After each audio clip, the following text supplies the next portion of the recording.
వచ్చే జనవరి 22వ రోజున అయోధ్యలో శ్రీరాముల వారు ప్రతిష్ఠితం అవనున్నారు. 500 ఏళ్ల నుండి అందరూ ఎదురు చూస్తున్న క్షణం రాబోతోంది. దాదాపు 5 నుండి 6,000 మంది గెస్టులు రాబోతున్నారు. ఫేమస్ పర్సనాలిటీస్ అయిన అమితాబ్ బచ్చన్ గారు, చిరంజీవి గారు, మోహన్ లాల్ గారు, అక్షయ్ కుమార్ వంటి తారాలు హాజరు కానున్నారు. ప్రపంచ వ్యాప్తంగా ఉన్న విఐపీలు, వివిఐపీలు హాజరు కానున్నారు. ఎంతో ప్రతిష్టాత్మకంగా ఈ ఫంక్షన్ జరగనుంది.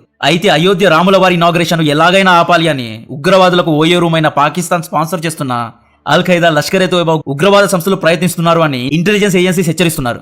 3 రోజుల ముందు టైమ్స్ ఆఫ్ ఇండియా విడుదల చేసిన ఒక ఆర్టికల్ ఆధారంగా జుబైర్ ఖాన్ అనే వ్యక్తి అయోధ్య రామ మందిరాన్ని పేల్చేస్తాను అని ఈమెయిల్ ద్వారా వార్నింగ్ మెసేజ్ ను భారతీయ కిసాన్ మంచ్ సంస్థకు ప్రెసిడెంట్ అయిన దేవేంద్ర తివారీకు పంపాడు.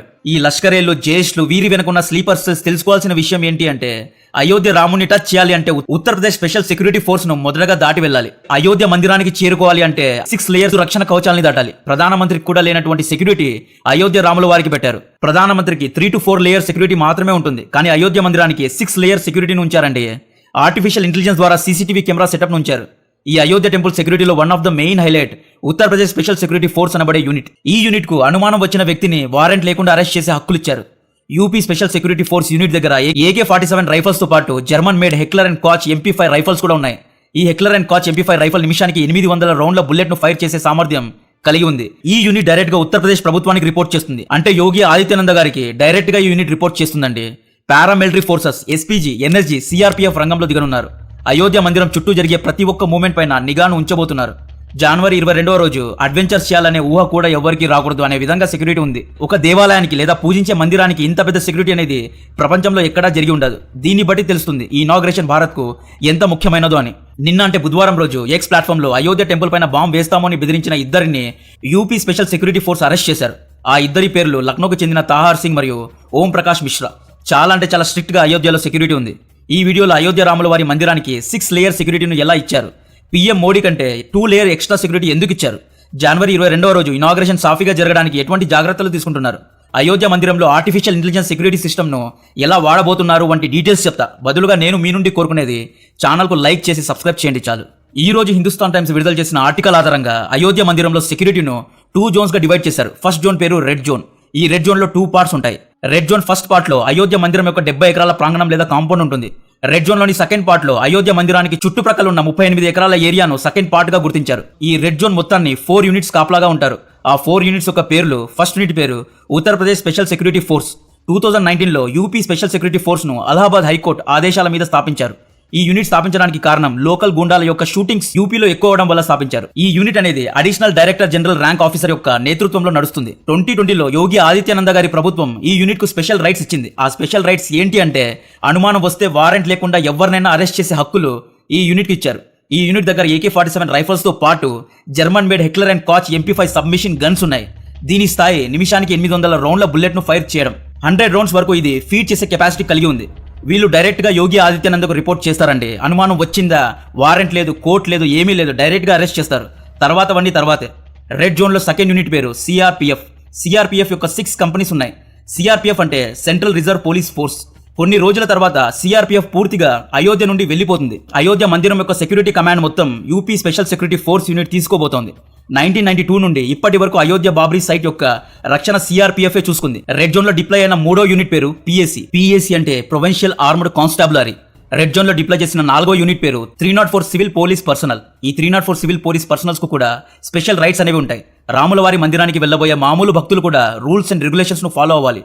ఎందుకు అంటే అయోధ్య ప్రాంగణం చాలా సెన్సిటివ్ జోన్ కాబట్టి నీట్ గా బిహేవ్ చేయాలి. రెడ్ జోన్ లో 4 సెక్యూరిటీ యూనిట్స్ తో పాటు బాంబ్ డిస్పోజల్ స్క్వాడ్స్ ఉంటారు.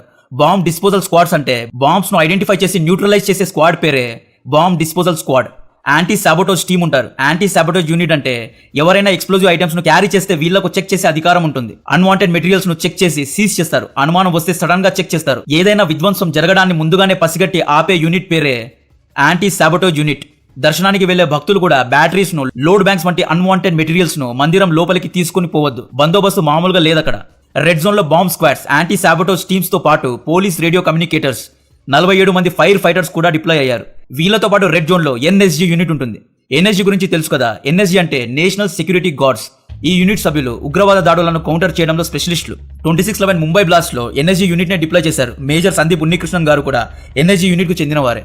NSG తో పాటు PM మోడీ మరియు VVIP సెక్యూరిటీ కోసం SPG కమాండర్స్ కూడా రంగంలో దిగనున్నారు. 11,000 మంది స్టేట్ పోలీసులను పారామిలిటరీ ఫోర్సెస్ ను జనవరి 22వ రోజు డిప్లాయ్ చేయనున్నారు. రెడ్ జోన్ లో ఇంకొక highlight artificial intelligence service system. ఈ artificial intelligence service system surveillance cameras తో ఇంటిగ్రేట్ అయి ఉంటుంది. ఇది ఎలా పనిచేస్తుంది అంటే టెంపుల్లో వచ్చే భక్తుల యొక్క లేదా విజిటర్స్ యొక్క ఫేసెస్ ను ఏఐ క్యాప్చర్ చేస్తుంది. ఉదాహరణకు ఒక వ్యక్తి పైన అనుమానం వచ్చింది అనుకోండి, పోలీసులు ఆ వ్యక్తి యొక్క ముఖాన్ని ఆర్టిఫిషియల్ ఇంటెలిజెన్స్ డేటాబేస్ లో ఫీడ్ చేస్తే చాలు, ఆర్టిఫిషియల్ ఇంటెలిజెన్స్ ఆ వ్యక్తి యొక్క డేటా మొత్తాన్ని ఇస్తుంది. ఆ వ్యక్తి ఎక్కడెక్కడికి వెళ్ళాడు, ఏమేం చేశాడు వంటి వివరాలన్నీ డేటాబేస్ లో ఉంటాయి. ఆ వివరాలన్నీ ఏఐ ఇస్తుంది. అయోధ్య మందిరంలో 360 డిగ్రీస్ కెమెరా సర్వీలియన్స్ ఉంటుంది. అన్ని వైపులా కెమెరాస్ ఉంటాయి. అయోధ్య మందిరం యొక్క కాంపౌండ్ లో మీరు ఎక్కడికి వెళ్ళినా మీ మూవ్మెంట్ అనేవి రికార్డ్ అయి ఉంటాయి. అంత మందిలో నన్ను ఎలా క్యాప్చర్ చేస్తారు అనుకోవద్దు. ఏఐ సాఫ్ట్వేర్ సహాయంతో నిమిషాల్లో మీ యొక్క మూవ్మెంట్స్ ను కనుక్కుంటారు. దీంతో పాటు ఆర్టిఫిషియల్ ఇంటెలిజెన్స్ విజిటర్స్ యొక్క ట్రెండ్ డేటాను ఇస్తుంది. ట్రెండ్ అంటే ఉదాహరణకు గ్రూప్ ఆఫ్ విజిటర్స్ మామూలు విజిటర్స్ లాగా కాకుండా సస్పిషియస్ గా అనుమానంగా బిహేవ్ చేస్తే ఏఐ ఆటోమేటిక్ గా సెక్యూరిటీ అలారం ను రేస్ చేస్తుందండి. నేను ఇంతకుముందు చెప్పా కదా, దర్శనానికి వెళ్ళిన మామూలు భక్తులు విచిత్రంగా బిహేవ్ చేయొద్దు అని. మందిర ప్రాంగణంలో కొట్లాడడం, తిట్టుకోవడం వంటివి చేయొద్దు. ట్రైన్ మిస్ అయిందనో లేదా హోటల్స్ బుక్ కాలేదనో ఫ్లైట్ మిస్ అయిందనో మందిరం లోపల గొడవలు పడొద్దు. రెడ్ జోన్ లో వెరిఫికేషన్ ప్రాసెస్ ను కూడా చాలా అంటే చాలా స్ట్రిక్ట్ చేశారు. Visitors, taxi drivers, rickshaw drivers, hotel staffs, పూజార్లు, అయోధ్యలో నివసించే రెసిడెంట్స్, ఆఖరికి బెగ్గర్స్ యొక్క అన్ని డీటెయిల్స్ పోలీసుల దగ్గర ఉన్నాయండి. మొత్తం యూపీ పోలీస్ డేటాబేస్ లో అందరి యొక్క డీటెయిల్స్ ఉన్నాయి. ఈ వీడియోలో అందరినీ జాగ్రత్తగా ఉండు అని హెచ్చరిస్తున్నాను. రెడ్ జోన్ చాలా సెన్సిటివ్ జోన్. అయోధ్య మందిరం చుట్టూ ఉన్న 108 ఎకరాల పరిధి దాటి ఉన్న ఏరియాను ఎల్లో జోన్ అంటారు. ఈ ఎల్లో జోన్ లో కూడా 34 మంది సబ్ ఇన్స్పెక్టర్లు, 77 మంది హెడ్ కానిస్టేబుల్స్, 312 మంది కానిస్టేబుల్స్ ను రంగంలో దింపారు. సో అయోధ్యలో ఉన్న రాముల వారికి పార్లమెంట్ లో లేదా ప్రధానమంత్రికి, అమెరికన్ ప్రెసిడెంట్ కు లేనటువంటి సెక్యూరిటీని ఇచ్చారు. ఫస్ట్ లేయర్ లో హెడ్ కానిస్టేబుల్ మరియు కానిస్టేబుల్స్ ఉంటారు. సెకండ్ లేయర్ లో సబ్ ఇన్స్పెక్టర్స్ ఉంటారు. థర్డ్ లేయర్ లో పిఎస్సి యూనిట్ సభ్యులు ఉంటారు. ఫోర్త్ లేయర్ లో ఎన్ఎస్జీ యూనిట్ ఉంటుంది. ఫిఫ్త్ లేయర్ లో సిఆర్పిఎఫ్ జవాన్లు ఉంటారు. సిక్స్త్ లేయర్ లో UP special security force unit సభ్యులు ఉంటారు. రాముల వారిని చేరుకోవాలి అంటే ఈ 6 లేయర్స్ ను దాటాలి. సో రేపటి నుండి నేను పై చెప్పిన సెక్యూరిటీ ప్లాన్ ను అమలు చేయనున్నారు. ఇనాగ్రేషన్ సెక్యూరిటీ ప్లాన్ కోసం దాదాపు 38 కోట్లు ఖర్చు చేయనున్నారు. అయోధ్యకు వెళ్లి పార్టీలు వంటివి చేయొద్దు, డ్రింక్స్ వంటివి చేయొద్దు. జాగ్రత్తగా వెళ్లి దర్శనం చేసుకుని రండి. అండ్ అయోధ్య మందిరాన్ని ధ్వంసం చేస్తాం, సబోటోస్ చేస్తామనే ఆలోచనలు మానుకోండి. ఎందుకంటే అక్కడ ఉన్నది 6 లేయర్ సెక్యూరిటీ. ఒక లేయర్ మిస్ అయినా ఇంకో లేయర్ కు చిక్కుతారు. చాలా అంటే చాలా స్ట్రిక్ట్ గా సెక్యూరిటీ ఉంటుంది. SPG, NSG, PS units, CRPF జవాన్లు, UP special security force strong గా సెక్యూరిటీను బందోబస్తు ఉంచుతున్నారు. యూపీ స్పెషల్ సెక్యూరిటీ ఫోర్స్ కి ఎటువంటి ఆదేశాలు అవసరం లేదు. అనుమానం వచ్చిందా అరెస్ట్ చేస్తారు. వారెంట్లు అవసరం లేదు, కోర్టు అవసరం లేదు, ఏది అవసరం లేదు. అనుమానం వచ్చిందా బొక్కలో వేస్తారు. వీళ్ళు డైరెక్ట్ గా యూపీ చీఫ్ మినిస్టర్ యోగి ఆదిత్యనాథ్కు రిపోర్ట్ చేస్తారు కాబట్టి ఎక్కడ కన్సెషన్స్ ఉండవు, ఎక్కడ రికమెండేషన్స్ ఉండవు. సో కాంటెంట్ నచ్చితే వీడియోను లైక్ చేయండి, ఛానల్ ను సబ్స్క్రైబ్ చేసి అందరికీ షేర్ చేయండి. మన ఛానల్ 3 లక్షల సబ్స్క్రైబర్స్ ను చేరవేసే బాధ్యత మీది. కాంటెంట్ ఇచ్చే బాధ్యత నాది. కాంటెంట్ నచ్చితే వీడియోను లైక్ చేయండి, ఛానల్ ను సబ్స్క్రైబ్ చేయండి. జై హింద్.